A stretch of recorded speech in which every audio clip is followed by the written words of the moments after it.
The ice cracked like a gunshot. One moment Isabel Thorne stood at the edge of Ashford Lake, her heart pounding with the reckless courage of the desperate. The next, the frozen surface gave way beneath her feet, and the world became nothing but black water and burning cold. She had not meant to fall. She had meant to die. But the lake had other plans. The icy water struck her lungs like a fist, stealing her breath before she could surrender it. Her heavy cloak dragged her down, the sodden wool wrapping around her legs like chains. She clawed upward, instinct overriding intent. But the surface was too far, the current too strong, and her limbs, numb, useless, would not obey. Above her, through the fractured ice, she saw the winter sky, gray, indifferent, beautiful. Then a shadow blocked the light. Something massive struck the water. A man, she realized dimly, fully clothed, coat billowing around him like dark wings. Strong arms seized her waist. She tried to fight, tried to twist free, but he was relentless. He dragged her upward with savage efficiency, breaking through the ice, hauling her onto the frozen shore. Isabel coughed, water burning her throat, her lungs screaming. She tried to speak, to tell him to let her go, to leave her to the lake she had chosen. But no words came. The man leaned over her, his face carved from winter itself. High cheekbones, a strong jaw, eyes the color of storm clouds. Water streamed from his dark hair, his coat, his cravat now ruined beyond repair.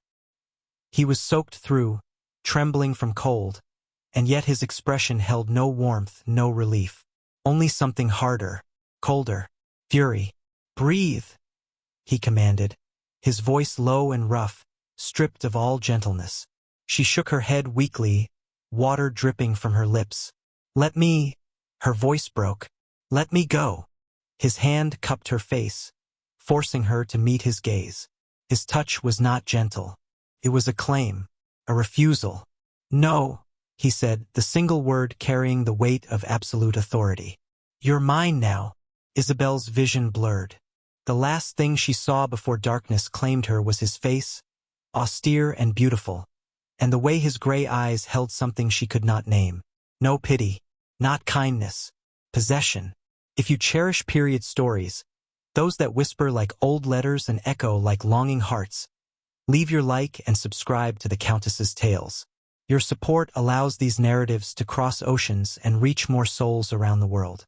And before you go, tell me in the comments which city and country you're watching from. It's always enchanting to discover how far our stories travel. 3 days earlier, London had whispered his name with equal parts reverence and fear. Adrian Blackwood, Duke of Ashford. I am 32 years old, master of 10,000 acres and a fortune that could buy half of Mayfair. Unmarried, despite a dozen determined mamas throwing their daughters at his feet each season. Cold as January frost, they said. A man who'd buried his heart with his wife. They were wrong about that last part. Adrian had never had a heart to bury. At least, that's what he'd spent 6 years convincing himself was true. He stood now in the study of Ashford Manor, his country estate in Derbyshire, staring at the letter that had arrived that morning. The paper was expensive, the handwriting elegant. Lady Catherine Pembroke, his late wife's mother, wrote to inform him that she had taken in a young woman as her companion, a Miss Isabel Thorne, 24 years old, recently orphaned, well-bred but penniless. "She reminds me so much of my darling Elizabeth," the dowager had written. "The same gentle spirit, the same quiet grace. I know you prefer solitude, Adrian, but I thought you should know she'll be here when you arrive for Christmas. Perhaps her presence will bring some warmth to that frozen heart of yours." Adrian had crumpled the letter and thrown it into the fire. He did not want warmth. He did not want gentle spirits or quiet grace. He wanted to be left alone with his books, his horses, and the carefully maintained distance between himself and anything resembling feeling. Elizabeth had been warm. Elizabeth had been gentle. And Elizabeth had died screaming his name, begging him to save her, while he stood helpless and useless, watching her drown in her own blood after their stillborn son had torn her apart from the inside. 6 years. 6 years of perfect control. 6 years of rejecting every marriage proposal, every social invitation, every attempt by well-meaning friends to coax him back into life.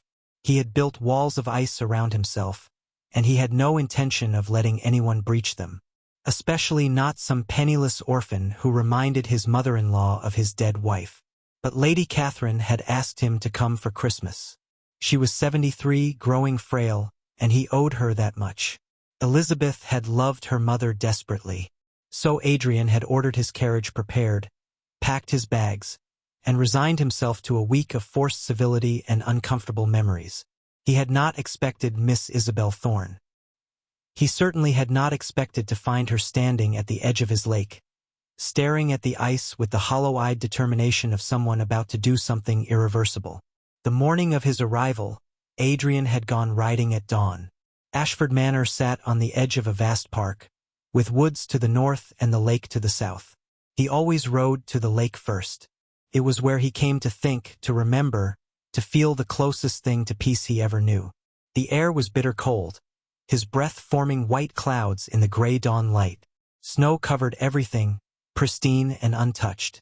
The lake stretched before him, frozen solid, a mirror of white reflecting the colorless sky.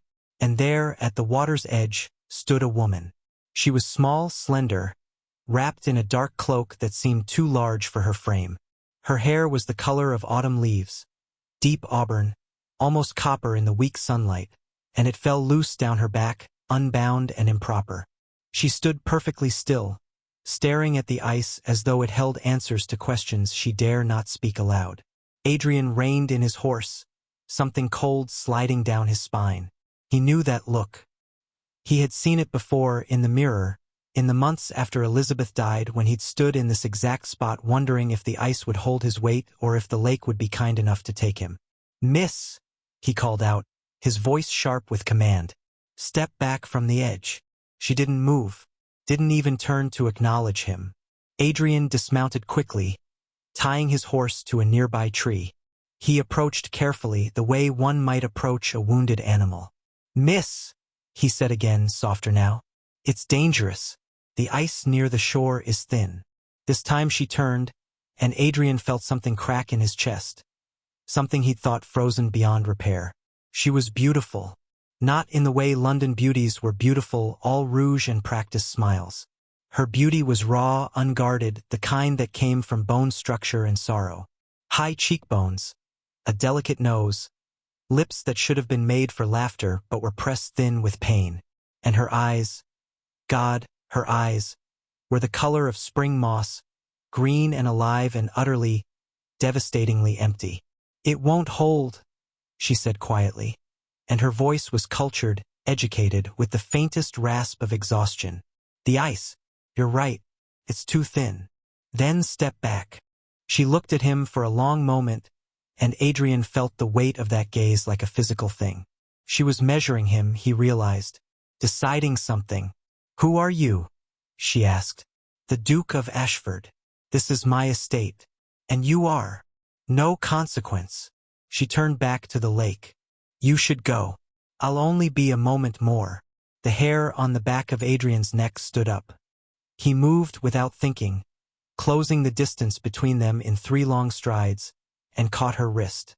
"Miss Thorne," he said, a guess based on Lady Catherine's letter. "Step back." Her eyes widened, surprise flickering across her face. "How do you?" The ice cracked. It happened so fast. One moment she was standing, wrist in his grip. The next, the thin shell of ice gave way and she plunged into the water, her weight dragging her down before Adrian could even tighten his hold. He didn't think so, didn't hesitate, didn't consider the cold or the danger or the absolute insanity of what he was about to do. He dove in after her. The cold was a living thing, a monster that sank its teeth into his flesh and tried to rip the life from his body. The water was black, churning, impossibly deep. He couldn't see, couldn't breathe, couldn't feel anything but the terrible, crushing cold. But he could feel her.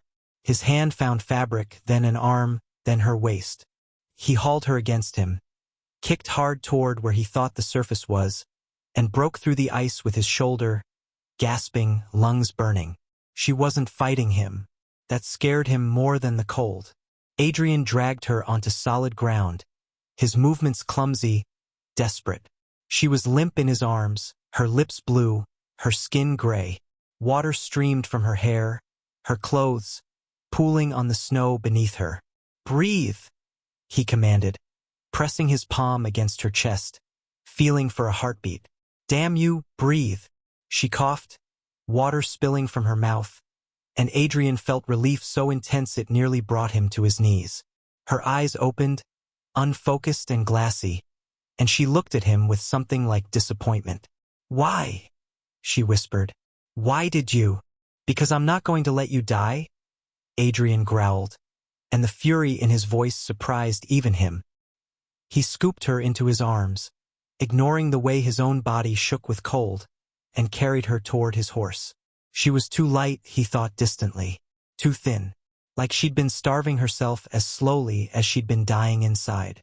"Let me go," she said weakly, trying to push against his chest. "No, please. I don't want. I don't care what you want."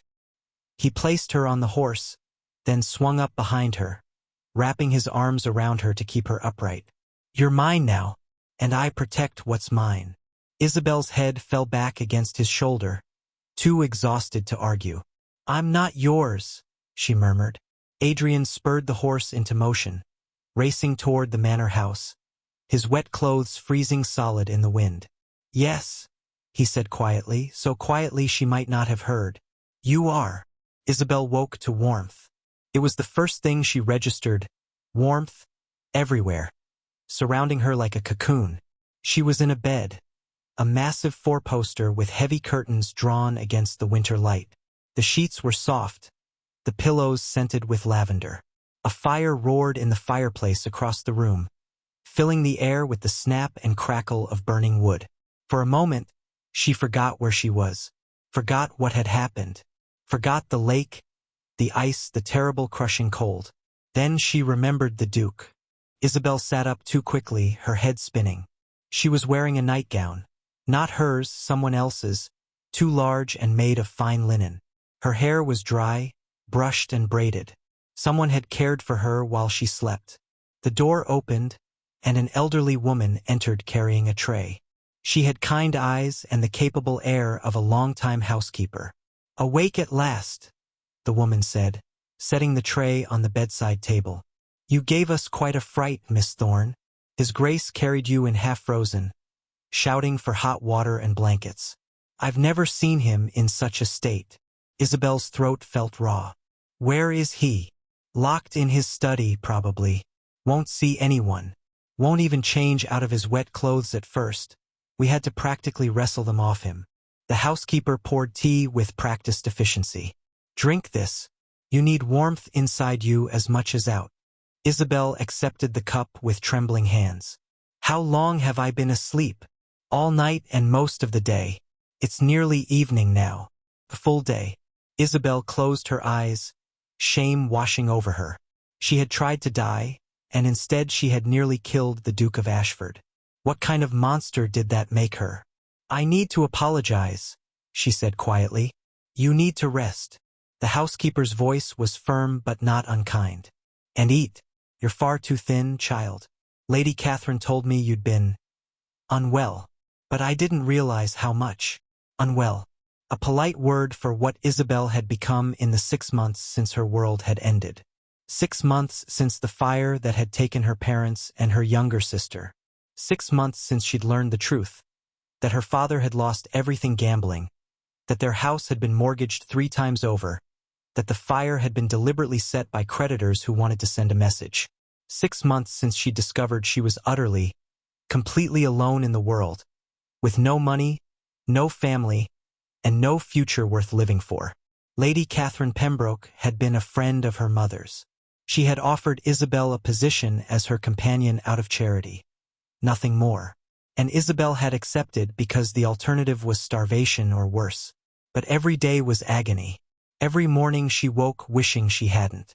Every night she lay awake, seeing her sister's face in the flames, hearing her screams, knowing she'd been too slow, too weak, too useless to save her. So she'd stopped eating, stopped sleeping, stopped trying. And this morning, when Lady Catherine had mentioned the Duke was arriving and would be joining them for Christmas, something inside Isabel had simply broken. She couldn't do it, couldn't pretend anymore, couldn't smile and pour tea and make polite conversation when every breath felt like swallowing glass. So she walked to the lake, and she'd made her choice, but the Duke had made a different one. "I need to see him," Isabel said again, setting down the tea. The housekeeper frowned. "Miss, I don't think. Please, I need to thank him and apologize." After a long moment, the woman sighed. "Very well, but eat something first, or you'll faint before you reach the study." 30 minutes later, dressed in a borrowed gown that hung loose on her frame, Isabel made her way through the vast corridors of Ashford Manor. The house was beautiful, she noticed distantly. All dark wood and rich fabrics, portraits of stern-faced ancestors lining the walls. Everything spoke of wealth, power, centuries of unbroken lineage. The study was at the end of the west wing. Isabel stood before the heavy oak door, her heart pounding, and knocked. "Go away." His voice was rough, exhausted. Isabel took a breath and opened the door anyway. The study was dark except for a single lamp on the desk. The Duke sat slumped in a leather chair, a glass of whiskey in his hand, staring at the flames in the fireplace. He'd changed clothes, dark trousers, white shirt open at the collar, no cravat. His hair was still damp, curling slightly at the ends. He looked nothing like the icy aristocrat who'd pulled her from the lake. He looked human, and utterly, devastatingly tired. "I said go away," he repeated without looking at her. "I can't." Isabel closed the door behind her. "Not until I've said what I came to say. Then say it and leave." She moved closer, her hands clasped tightly before her. "Thank you for saving my life, and I'm sorry for nearly ending yours." Finally, he turned to look at her. In the firelight, his eyes were not gray but silver, and they held something that made her chest ache. "Why did you do it?" he asked quietly. Isabel could have lied, should have lied, but something about the way he looked at her, not with pity, not with judgment, but with genuine need to understand, made the truth spill out. "Because I was tired," she said simply. "Tired of pretending, tired of being a burden, tired of waking up every morning wishing I hadn't." "You're not a burden. You don't know that. You don't know me. I know you stood at that lake with the kind of determination that only comes from true despair." His voice was soft now, almost gentle. "I know because I've stood in that exact spot, thinking the exact same thing." Isabel's breath caught. "When?" "6 years ago, after my wife died." He took a drink, the whiskey catching the firelight. "Elizabeth. She was everything good and warm and alive in this world. And I killed her." "I'm sure that's not." "I got her pregnant," Adrian continued, his voice flat, emotionless. "She was small, delicate. The doctors warned us. But she wanted a child so desperately, and I was weak. I gave in. And when the labor went wrong, when the baby died inside her and she started bleeding, there was nothing I could do but watch her beg me to save her while she drowned in her own blood." Isabel's hand flew to her mouth. "For months afterward, I came to that lake," he said. "Every morning, stared at the ice. I wondered if it would be kind or cruel, if it would take me quickly or make me suffer the way Elizabeth suffered." He finished the whiskey. "But I never did it. Do you know why?" She shook her head. "Because I'm a coward." He laughed, the sound bitter. "Too afraid to live, too afraid to die. So I built walls instead. I made myself cold, untouchable, dead in every way that mattered except the physical." Isabel sat slowly in the chair across from him. "You're not dead. Neither are you. Not anymore." His eyes met hers, and the intensity there stole her breath. "I don't know why I jumped in after you. I don't know why I didn't let the lake take us both. But I didn't. And now you're here. And I can't let you go back to that edge." "You can't save me," Isabel whispered. "I don't want to be saved. I don't care what you want. He leaned forward, his elbows on his knees. "You're staying here, under my roof, under my protection. And you're going to eat and sleep and live, even if I have to force you to do it. You can't force someone to want to live. Watch me." They stared at each other across the firelight, two broken people who had found each other in the worst possible way. "Why?" Isabel asked finally. "Why do you care?" Adrian was quiet for a long moment. Then, so softly she almost didn't hear. "Because if I let you die, then Elizabeth's death meant nothing. If I can save you, maybe I can forgive myself for not saving her." Isabel felt tears burning her eyes. "That's not how it works." "I know." He stood, crossing to the window, his back to her. "But that's all I have." She should have left then. Should have returned to her room, packed her things, disappeared before dawn. But something kept her rooted to the chair. Maybe it was the way his shoulders curved inward, the vulnerability in his posture. Maybe it was the way he'd said, "You're mine now," with such absolute certainty. Or maybe it was the first flicker of something she hadn't felt in 6 months. Not hope, not quite that, but the possibility of it. "I'll stay," she heard herself say. "For now." Adrian turned, surprise flickering across his face. "You will. On one condition." "Name it." Isabel stood, smoothing down her borrowed dress. "You have to stay too. No more standing at the edge of that lake. No more wishing for the ice to break. If I have to live, so do you." Something shifted in his expression. Not warmth, not yet, but perhaps the first crack in the ice. "Deal," he said quietly. Isabel nodded and turned to leave.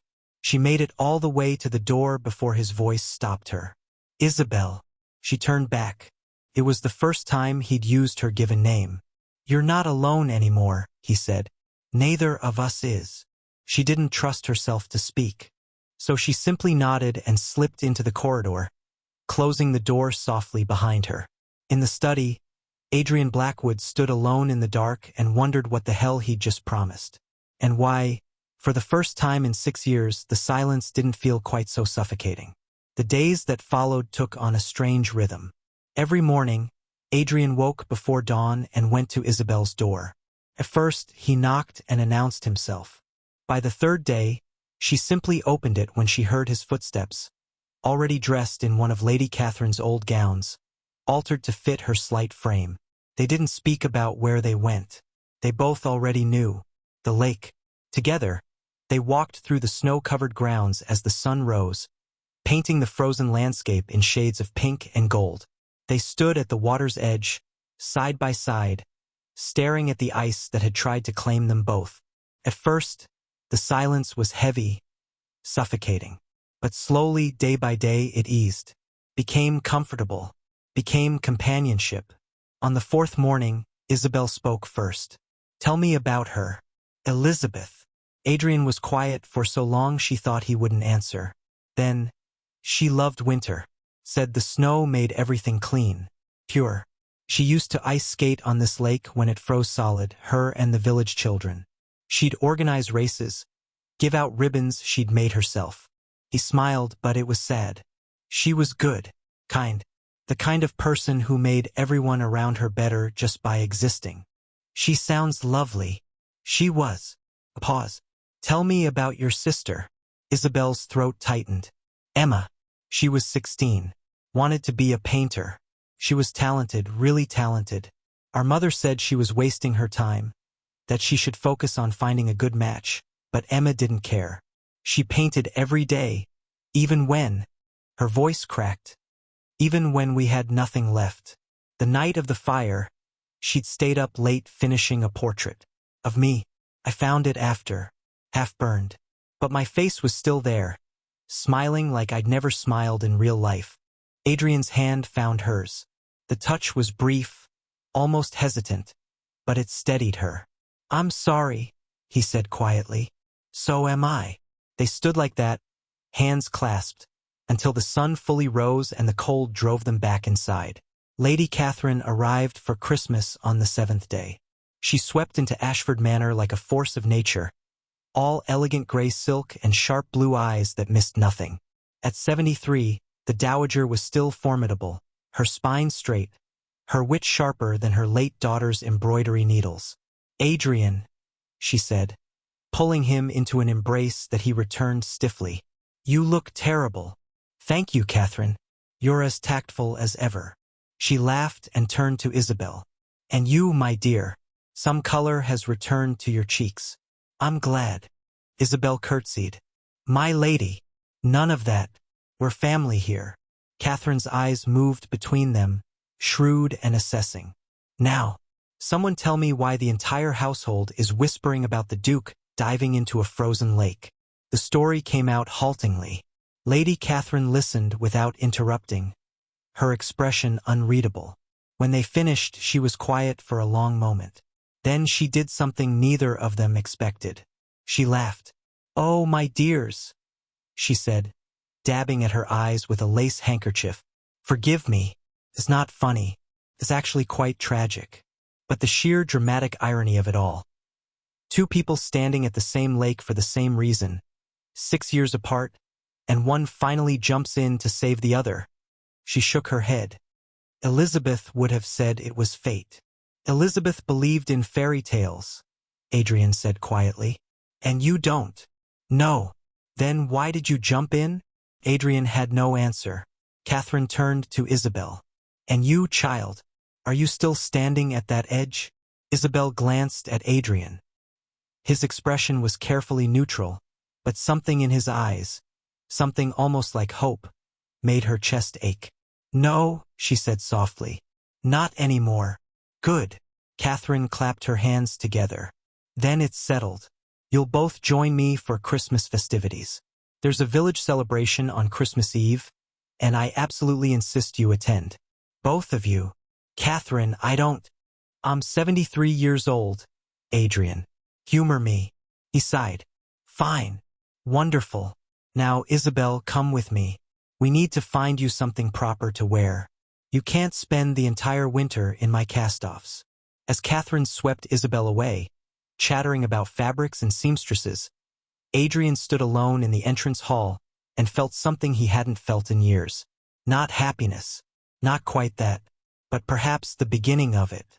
The seamstress arrived the next day, a bustling woman with clever fingers and an eye for color. She took one look at Isabel and declared that green would suit her beautifully. Emerald to bring out her eyes, deep forest for evening wear, soft sage for day dresses. Isabel protested the expense, but Lady Catherine waved her off. "Consider it an early Christmas gift. Besides, I can't have my companion looking like a waif. What would people say?"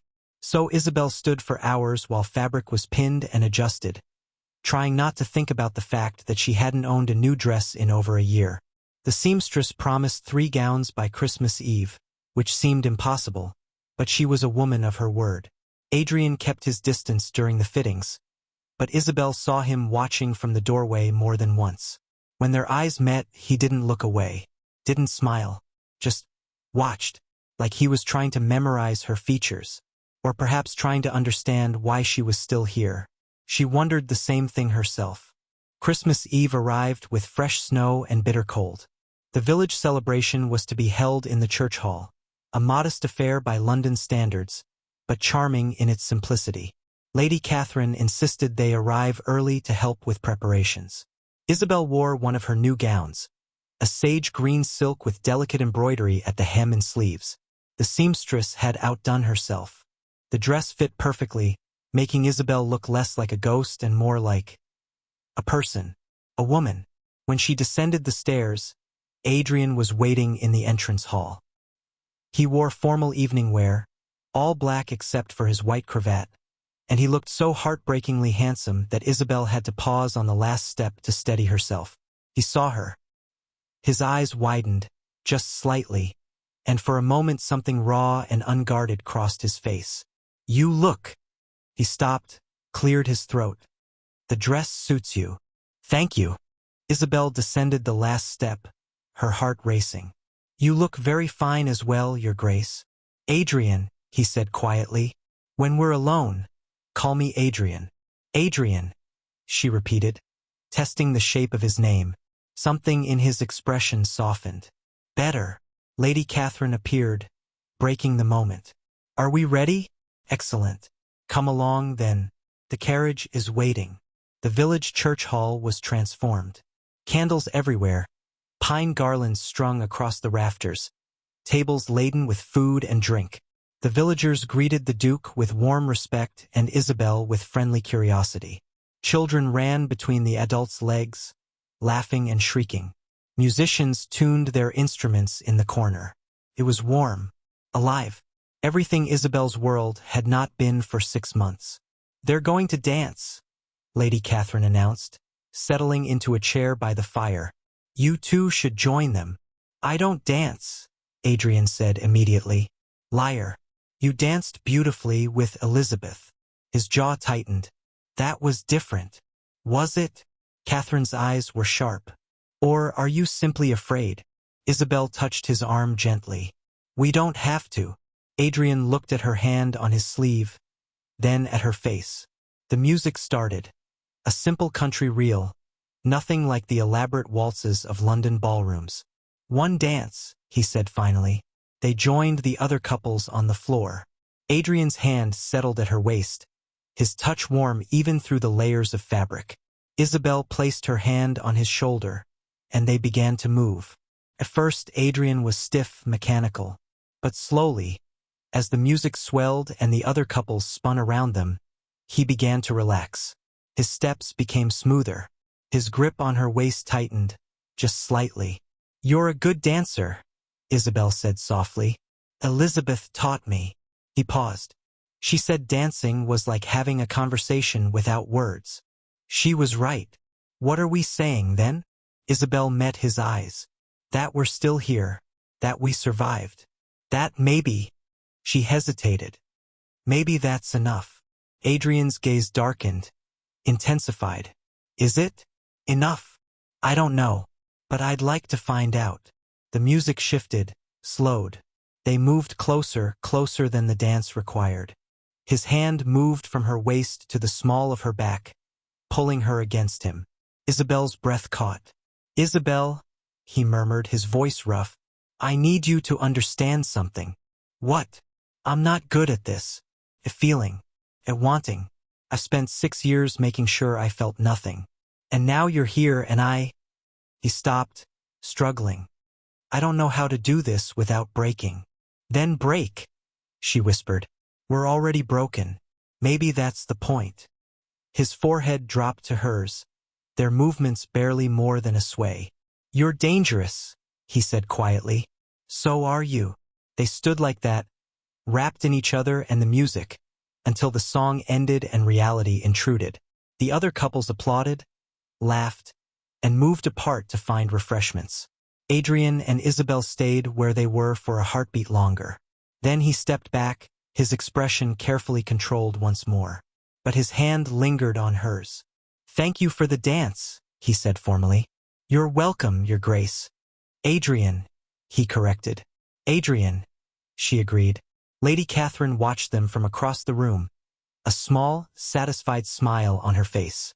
The celebration continued late into the night. Isabel danced with village farmers and their sons, accepted glasses of wassail, and laughed at children's antics. Adrian kept close, always within sight, always watching. When they finally returned to the manor, snow falling softly around the carriage, Isabel felt something she hadn't felt in so long she'd almost forgotten the shape of it. Contentment. Lady Catherine retired immediately, pleading exhaustion.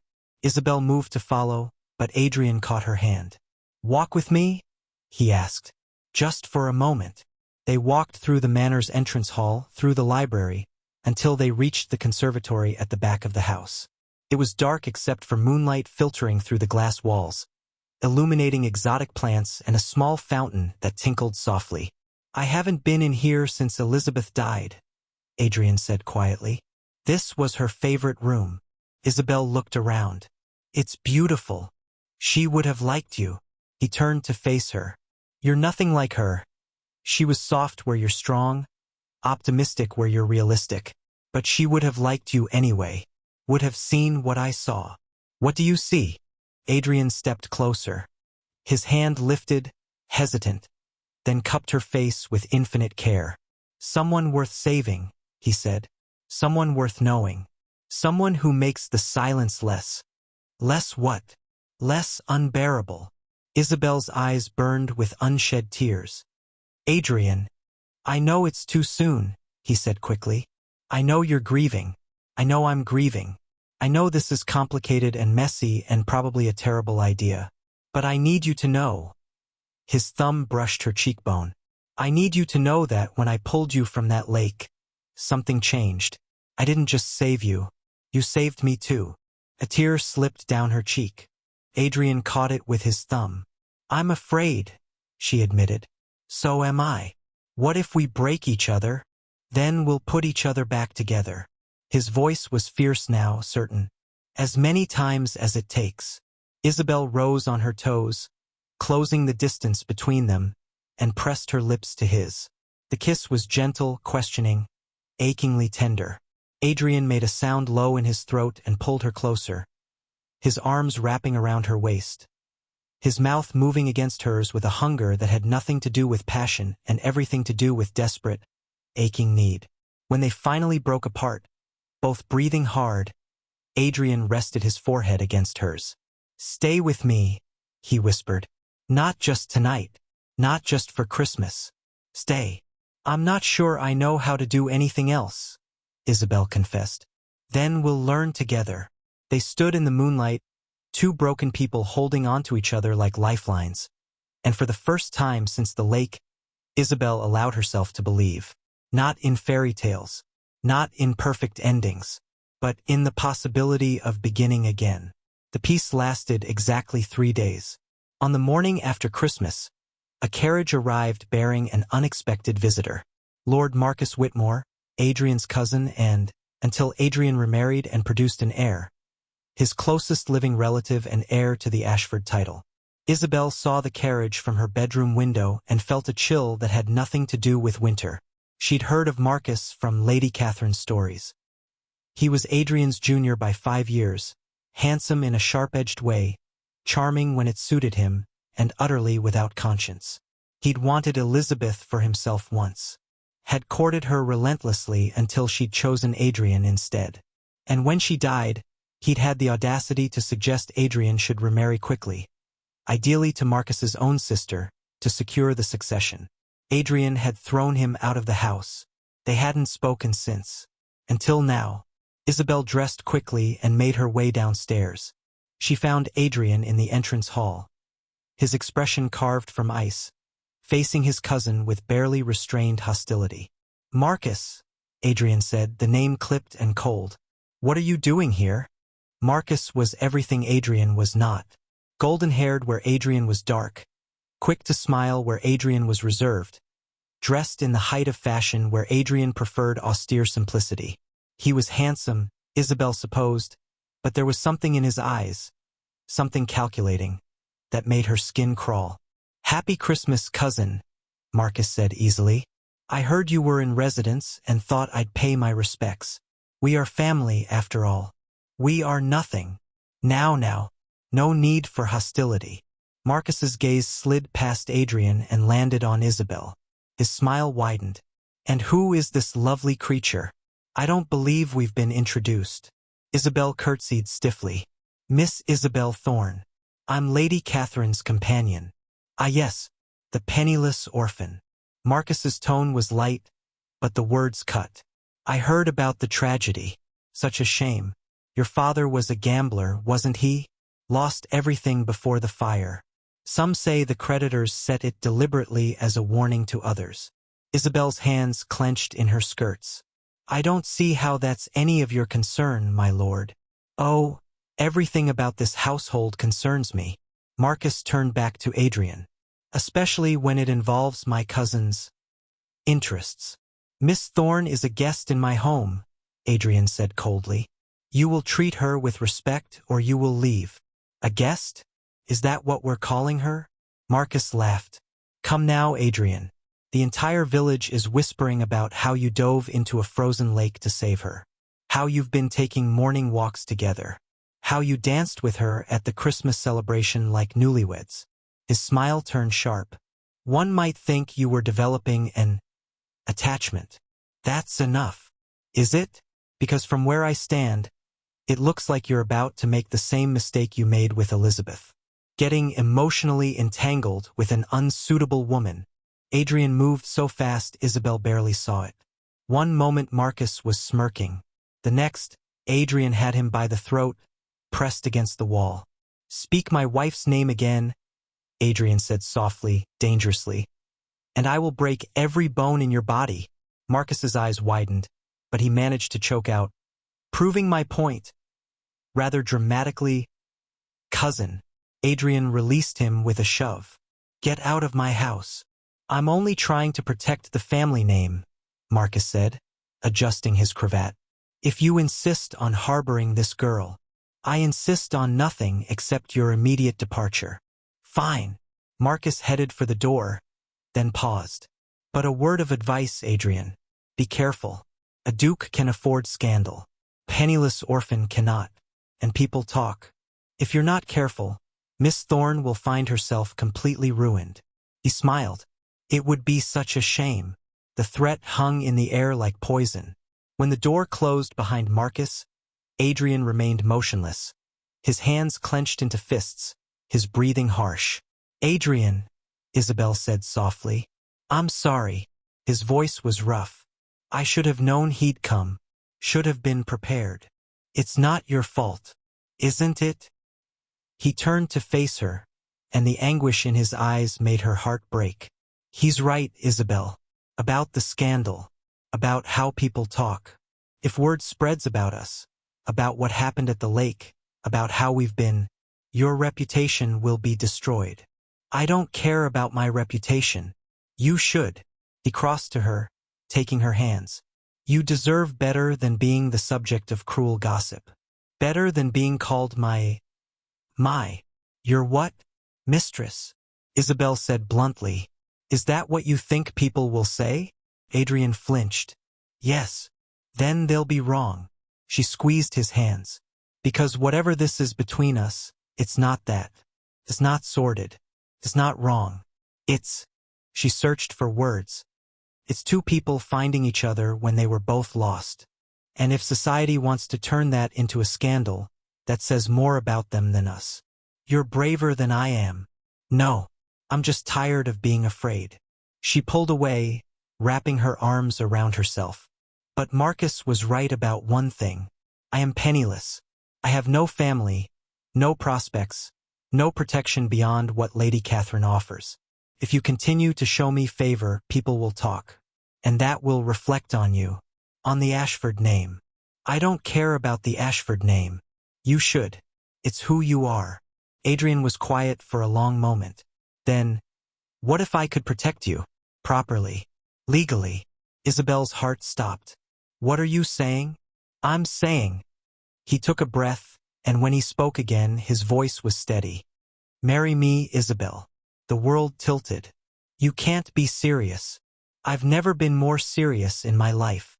"Adrian, we've known each other for less than 2 weeks." "I know." He stepped closer. "I know it's too fast. I know I'm broken. I know you're grieving. I know there are 1,000 reasons this is a terrible idea. But I also know that the thought of you leaving, of you facing the world alone, of Marcus or anyone like him having power over you." His jaw clenched. "I can't bear it. So marry me, not for love, not yet, but for protection, for partnership. For what?" She searched his face. "For convenience? For survival," he said quietly. "Mine as much as yours." Isabel turned away, her mind racing. Marriage to a duke. Security. Protection. A life she'd never dared dream of. But at what cost? "You would resent me," she said. "Eventually. When the novelty wore off. When you realized you'd tied yourself to a woman you barely know out of some misguided sense of, I could never resent you." Adrian's voice was fierce. "You saved my life, Isabel. You brought me back from the edge. You made me feel again. That's not a novelty. That's—" He stopped, struggling. "That's everything." Tears burned her eyes. "What about Elizabeth? What about her? You loved her." You'll always love her. How can I compete with? You're not competing. He turned her to face him. Elizabeth was my past. She was everything good about who I used to be. But she's gone, Isabel. And I spent 6 years trying to die with her. You, his voice cracked.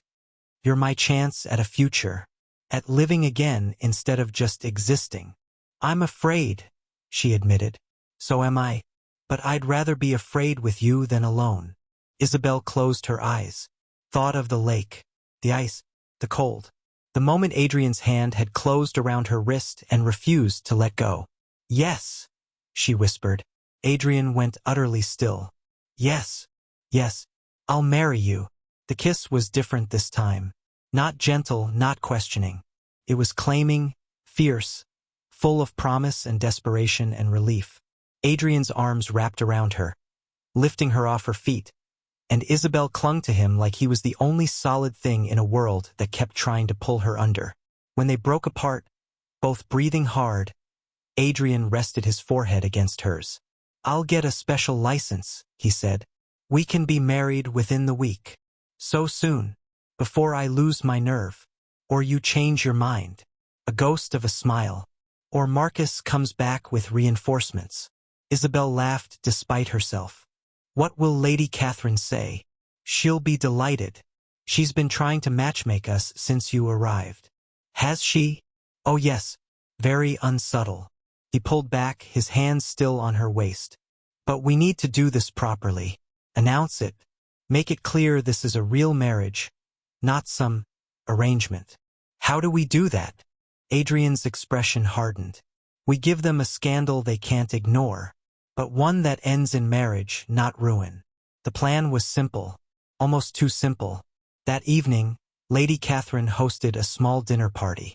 Nothing grand, just a few neighbors, the local vicar, and unfortunately Marcus, who'd taken rooms at the village inn and showed up uninvited.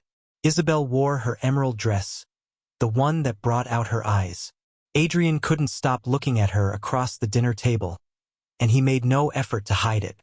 During the meal, he was attentive to the point of impropriety. He refilled her wine glass before the servants could. He laughed at her stories. He touched her hand when he thought no one was looking. And when the ladies retired to the drawing room after dinner, leaving the men to their port, Adrian followed them. The breach of etiquette was staggering. Men did not join the ladies until after they'd had their drinks and cigars. Ever.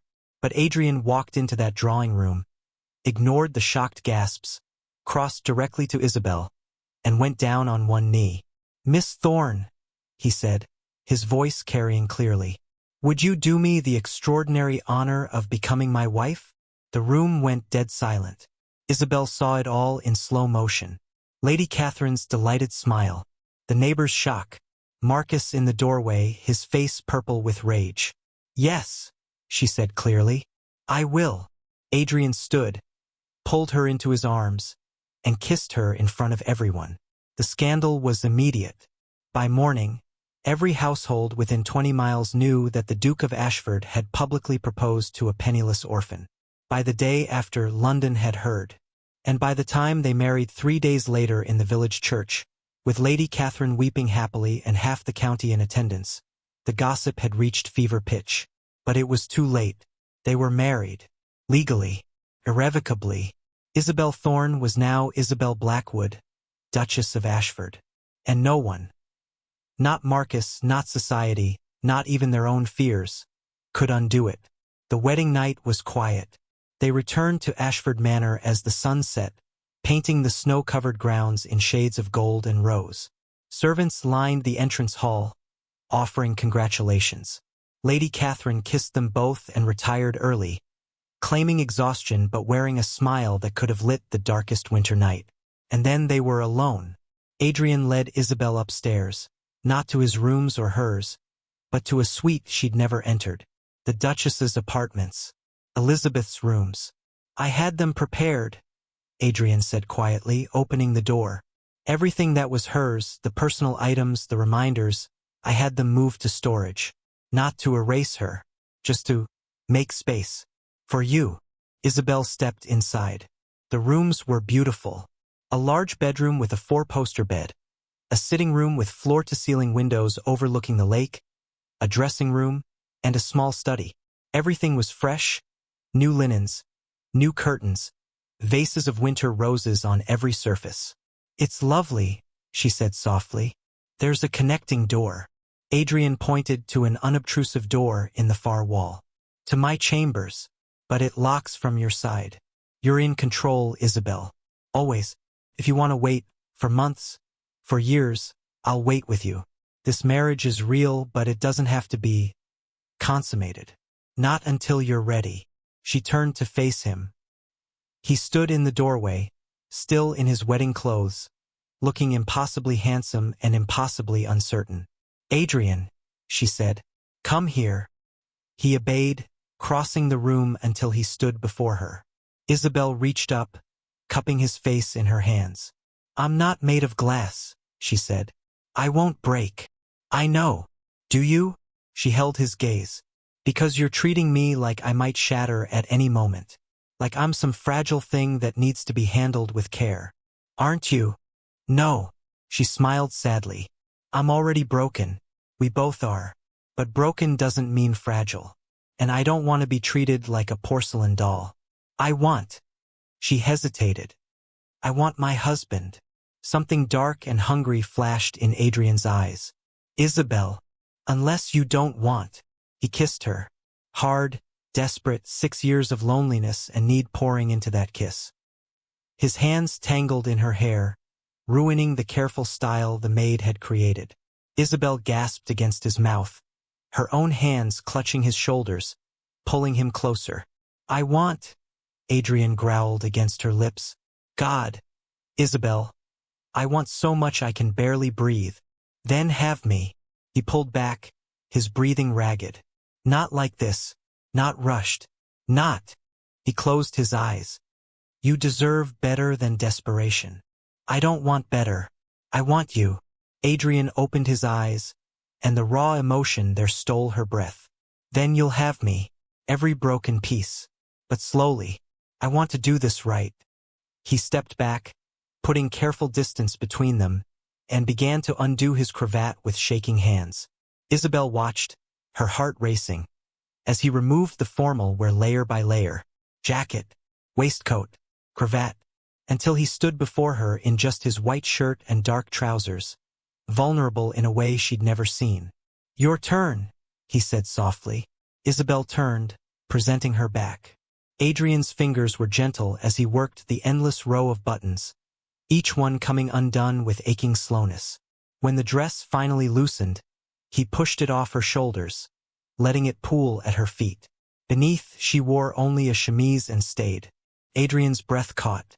"You're beautiful," he said, reverent. "I'm too thin. You're perfect." His hands spanned her waist, pulling her back against his chest. "And you're mine." Isabel leaned into his warmth. "Yours," she agreed. What followed was nothing like the rushed, awkward encounters she'd heard whispered about. Adrian was patient, thorough, learning her body with the same intensity he brought to everything else. He touched her like she was precious, kissed her like he was trying to memorize the taste of her, made love to her like it was the only thing keeping him tethered to life.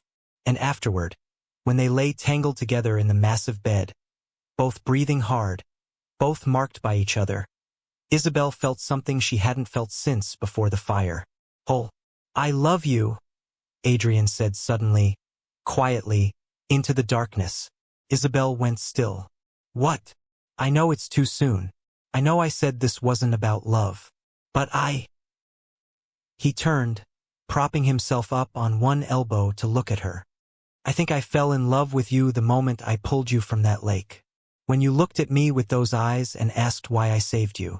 And every day since has only made it deeper." Tears slid down her temples. "Adrian, you don't have to say it back. I just needed you to know." But Isabel was already reaching for him, pulling him down into another kiss. "I love you too," she whispered against his mouth. "I think I have since you told me I was yours, since you refused to let me go." Adrian made a sound between a laugh and a sob and buried his face in her neck. They held each other until sleep claimed them, Two people who'd found each other in the depths of despair and decided, against all reason, to live.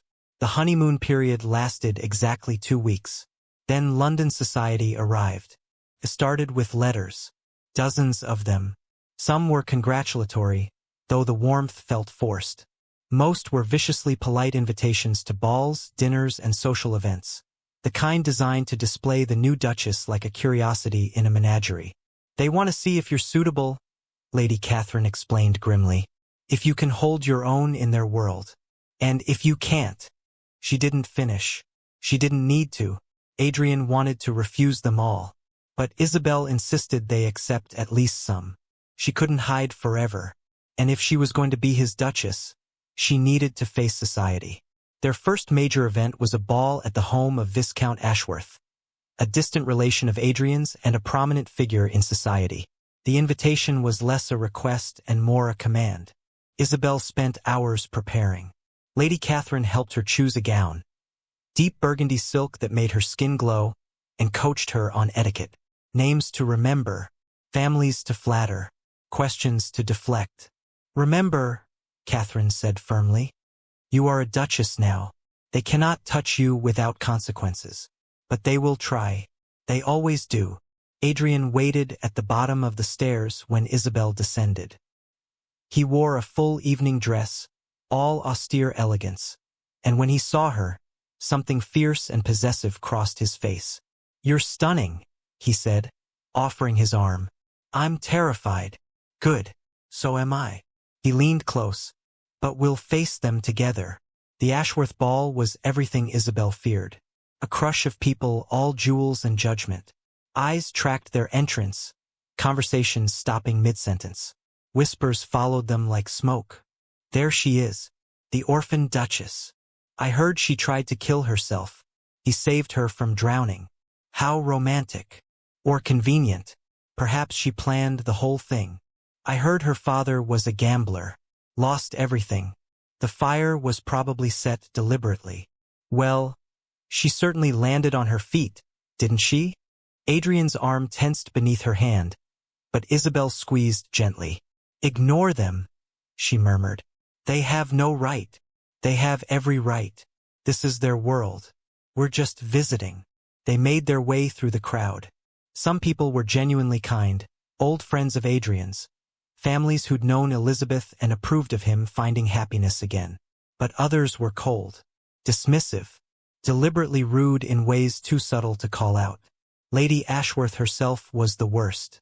A brittle woman in her 50s with too much rouge and a smile like cut glass. "Your Grace," she said to Adrian, ignoring Isabel entirely.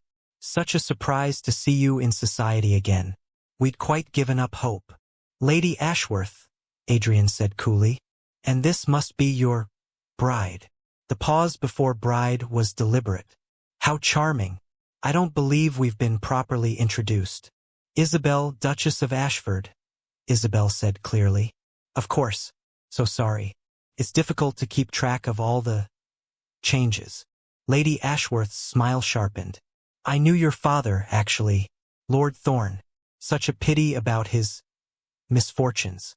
Gambling is a terrible vice, is it not?" Isabel felt the blood drain from her face, but she kept her voice steady. "My father had his flaws, as do we all. Indeed, although some flaws have more convenient consequences than others." "That's enough," Adrian said, his voice like ice. "Oh, I meant no offense. I'm simply acknowledging the extraordinary luck Miss, pardon me, your Grace, has enjoyed. From penniless orphan to duchess in a matter of weeks. It's quite the fairy tale." "Or a love story," Isabel said quietly. "Perhaps you've forgotten what those look like." Lady Ashworth's smile vanished. Before she could respond, a new voice cut through the tension. "How refreshing," Marcus said, appearing at Isabel's elbow. "A duchess with a spine. How terribly modern." Adrian moved to put himself between them, but Marcus was already offering Isabel his arm. "Dance with me, cousin," he said, loud enough for those nearby to hear. "Let's give society something to really talk about." Isabel knew a trap when she saw one. Refusing would seem like weakness. Accepting would give Marcus power. But Adrian was wound so tight he might actually hit his cousin in the middle of a ballroom, which would be disastrous. "One dance," she agreed. Adrian's hand clamped on her wrist. "Isabel, it's all right," she said softly. "Trust me." She saw the war in his eyes. But finally he released her. Marcus led her onto the dance floor with a triumphant smile. The music started, a waltz, intimate and dangerous. "You're braver than I thought," Marcus said as they began to move. "Or more foolish." "Neither. Just practical." "Are you? Because from where I stand, you've made a spectacular miscalculation." "Have I?" "Oh yes." He leaned closer, his breath hot against her ear.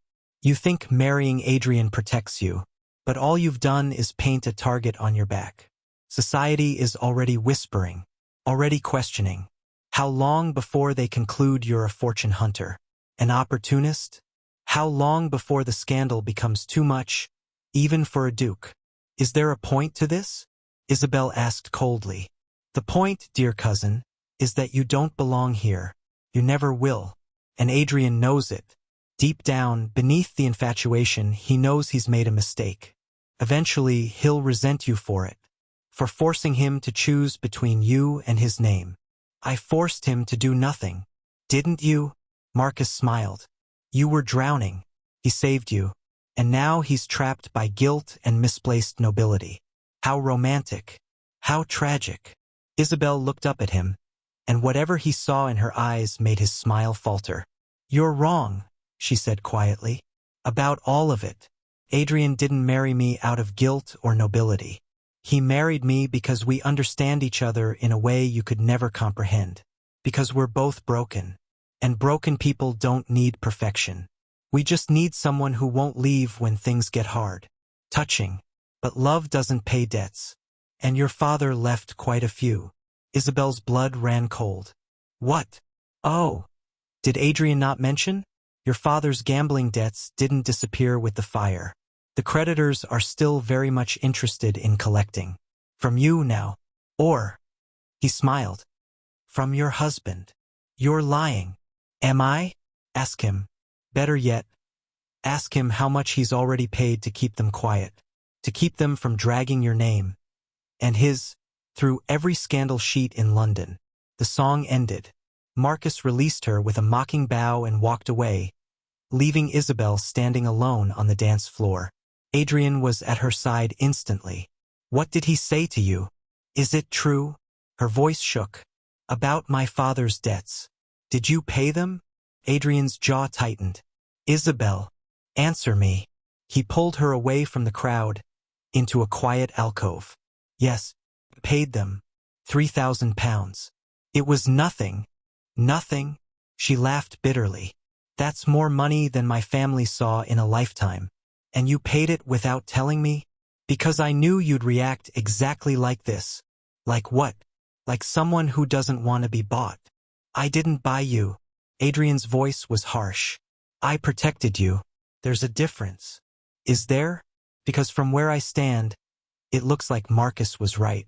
You married me out of guilt, out of some noble impulse to save the poor, helpless orphan. And now you're paying for your mistake. Literally. That's not true." He gripped her shoulders. "Isabel, listen to me." "No. You listen." Tears burned her eyes. "I thought this was real. I thought we were building something together.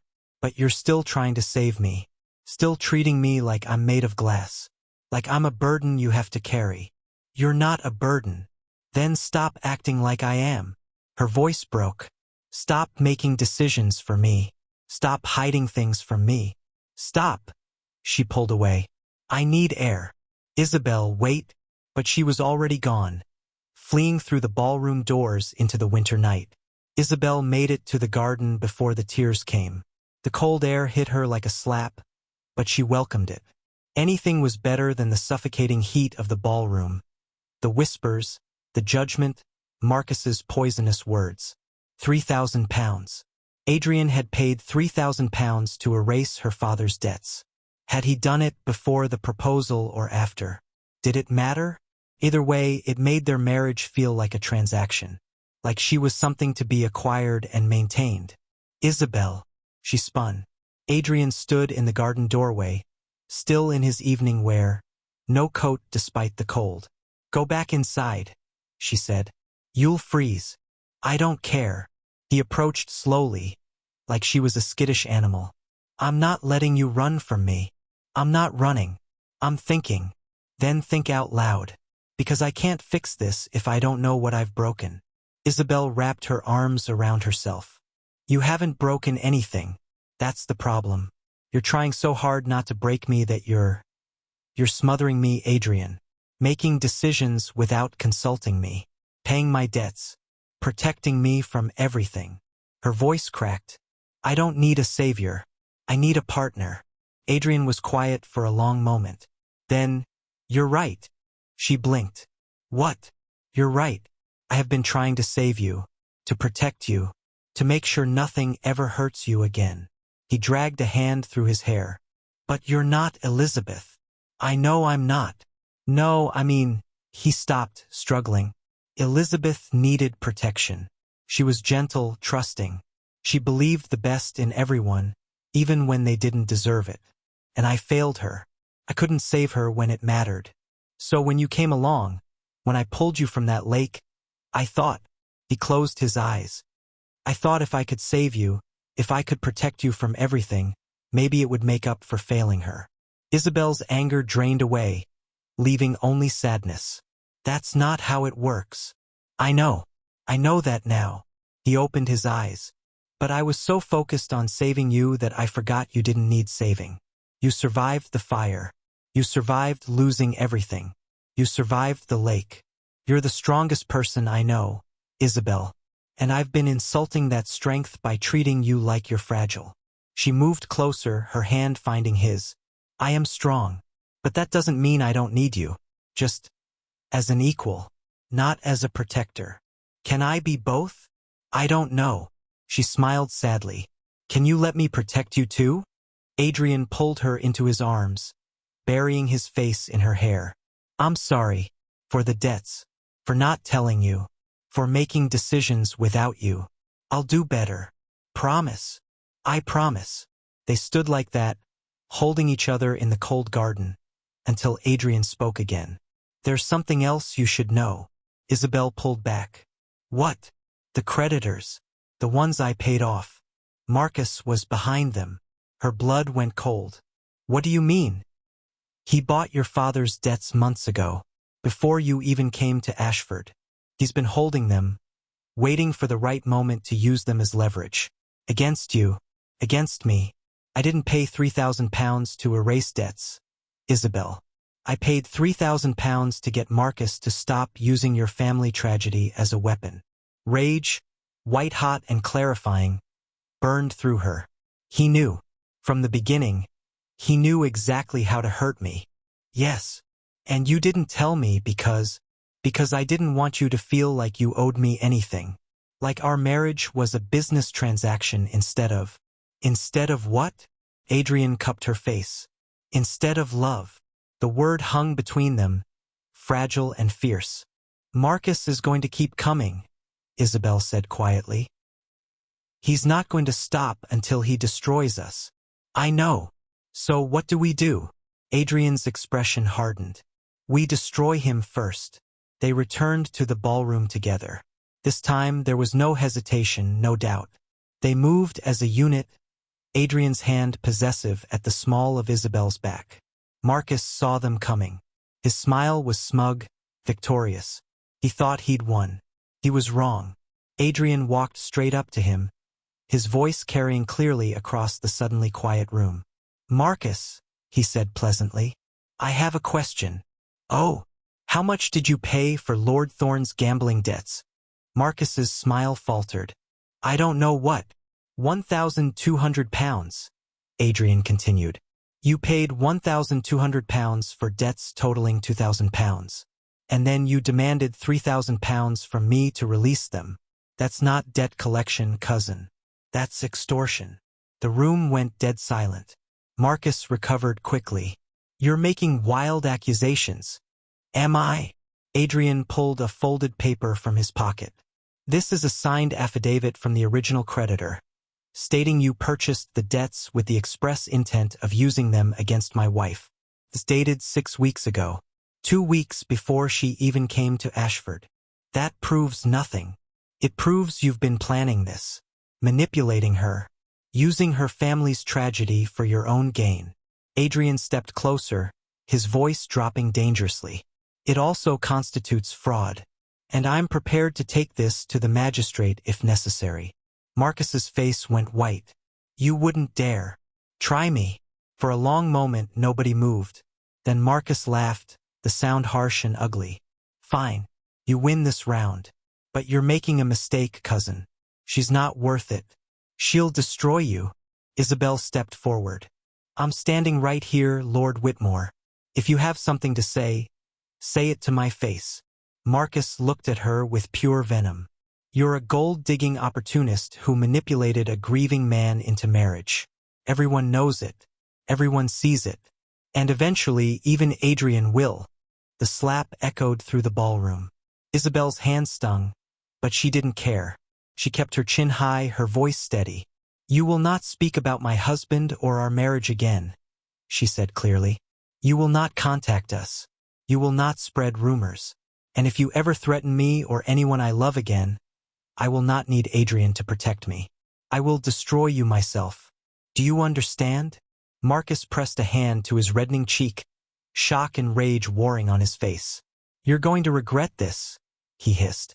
The only thing I regret, Isabel said coldly, is wasting even one moment of my life on your poison. She turned to Adrian. Take me home. Adrian offered his arm, his eyes blazing with pride and love. With pleasure, they walked out of the ballroom together, leaving scandal and whispers in their wake. But for the first time, Isabel didn't care. She had nothing to prove. Not to Marcus, not to society, only to herself, and to Adrian. And she'd done that already. The ride home was silent, but it wasn't uncomfortable. Adrian kept her hand in his thumb tracing circles on her palm. When they reached Ashford Manor, he helped her down from the carriage and pulled her into his arms. You were magnificent, he said quietly. I was angry. You were perfect. He kissed her forehead. My warrior duchess. Isabel smiled. Does that make you my warrior duke? I'm whatever you need me to be.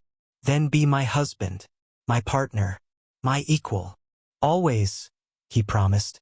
They went inside together, up the stairs into their shared rooms. And for the first time since their wedding, there was no fear, no doubt, no walls. Just two people who'd found each other in the dark and decided that together, they were enough. Morning came soft and gold. Isabel woke wrapped in Adrian's arms, her back to his chest, his breath warm against her neck. Good morning, he murmured. Good morning. She turned to face him. I've been thinking about Marcus, society, all of it. She traced a finger along his jaw. I don't want to spend our lives reacting to other people's cruelty. I don't want to hide or fight constant battles. I just want to live. Then that's what we'll do. It won't be easy. Nothing worth having ever is. Isabel smiled. When did you become an optimist? When I met you. They lay together as the sun rose, painting the room in shades of gold. Outside, the lake was frozen solid, pristine and beautiful. But inside, spring had already come. 2 months later, the scandal had died down to background noise. Marcus had left London after Adrian made it clear the fraud charges would proceed unless he withdrew completely from their lives. He'd gone to his estate in Scotland and hadn't been heard from since. Society had moved on to newer scandals. The Duke of Ashford and his unusual Duchess were old news now. Some people still whispered. Some are still judged. But most had grown bored with the story and found other targets. Isabel had found her place. She'd taken over management of the estate's charitable works, started a school for local children, and earned genuine respect from tenants and neighbors alike. She was good at it, better than good. And slowly, grudgingly, society began to acknowledge that perhaps the Duke had chosen well after all. Adrian was different too. Warmer, more present. He smiled more, laughed more, lived more. The walls of ice had melted completely, leaving behind someone Isabel suspected even he didn't fully recognize. Someone happy.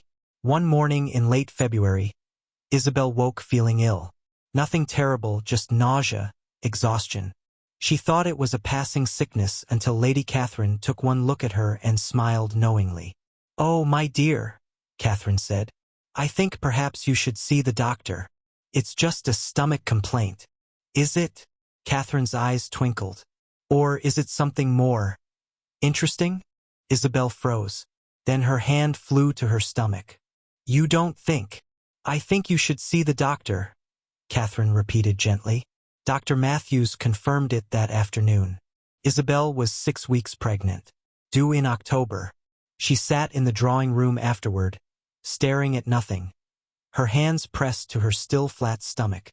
She felt numb, terrified. A child. She was going to have a child.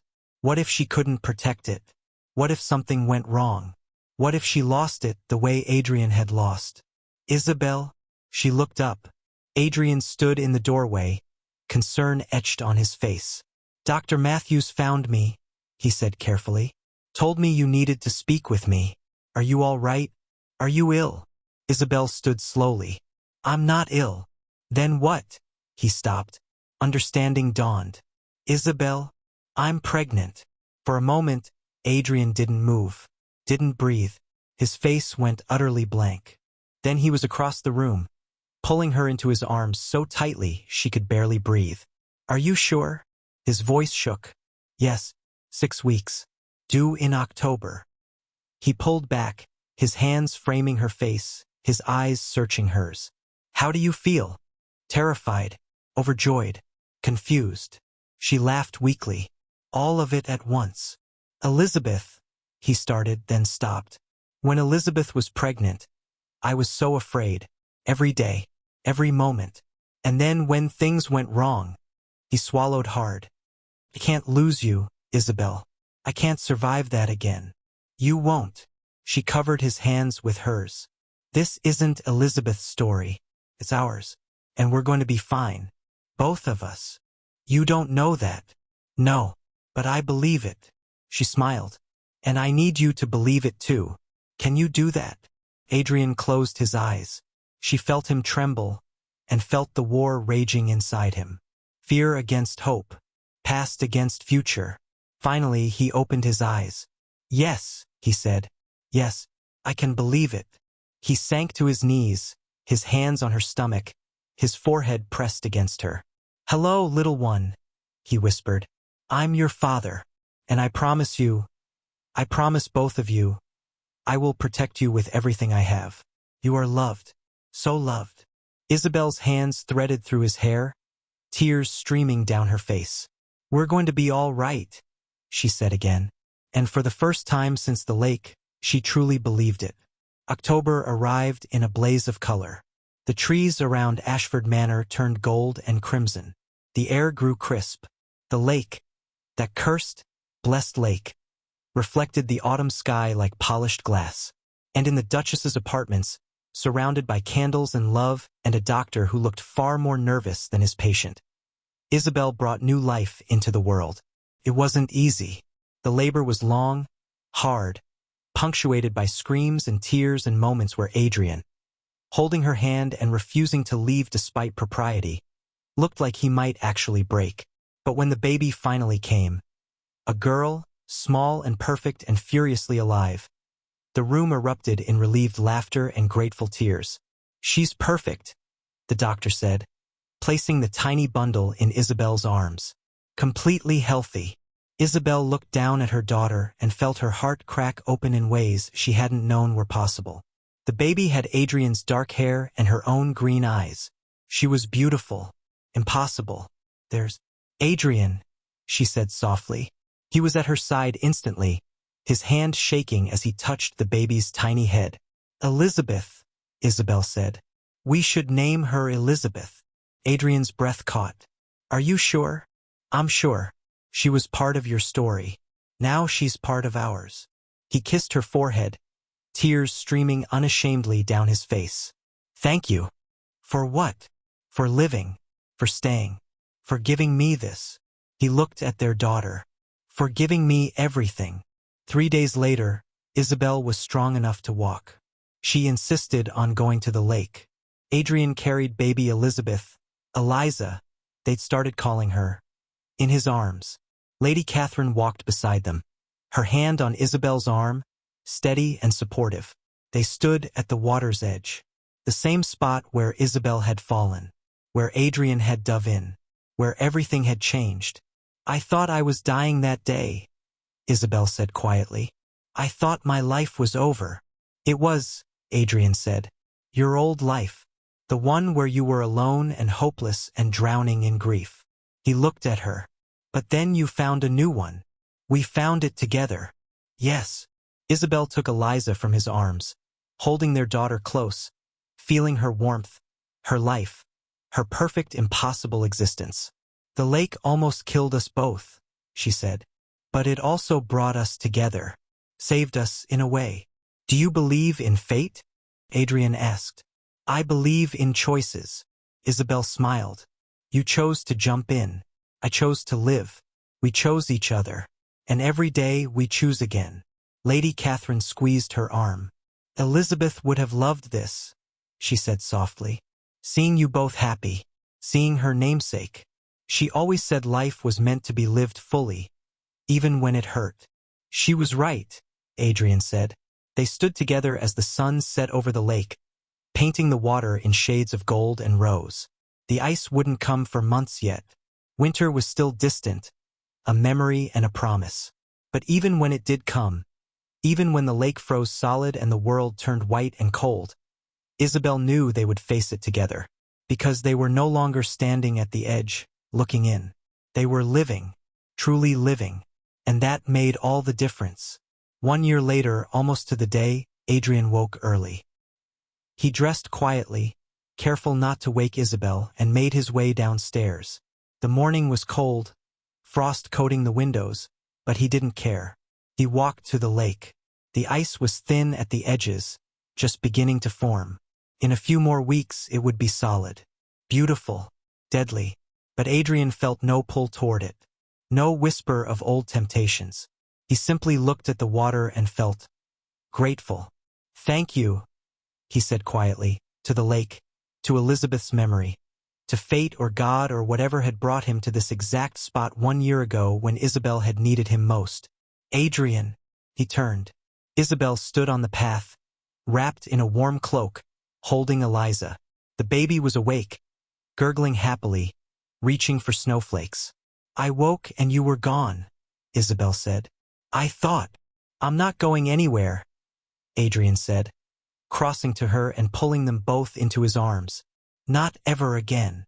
Promise. Promise." They stood together as the sun rose, a family forged from tragedy and choice and stubborn, defiant love. And if the lake could have spoken, perhaps it would have whispered, "You're welcome." But it stayed silent, its surface smooth and still, holding its secrets like the past it was.